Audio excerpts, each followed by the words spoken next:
Сәлем достар, сіздермен бірге оңай каналы. Бүгінгі қызықты тақырыбымыз алма қабығының пайдасы.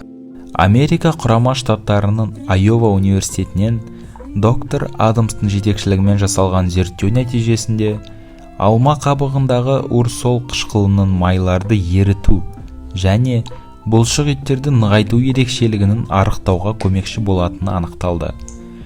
Тышқандарға жасалған тәжірибелерде алманың бұлшық етті 15% арттыратыны және денедегі майлардың жартысынан көбін азайтқандығы анықталды.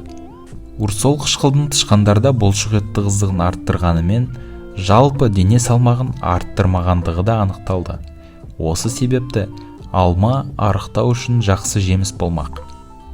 Алманың пайдалары осымен бітпейді. Жүйелі түрде алма жеу қан шекерін, холестеринді және зиянды май қышқылдарының деңгейін азайтады. Доктор Адамс алманың әсіресе уақыт өте келе бұлшық еттері азайған қарттар үшін пайдалы екенін, яғни атрофия деп аталатын бұл аурудың ауру кезде немесе кәрілікте қатты әсер ететін және оның емі жоқ екенін атап өтті. Атрофия ауруына кедергі бола алатын элементтердің алманың қабығында мол болатындығы мәлімденді. Осымен достар, бүгінгі қысқаша қызықты ақпаратымыз осы.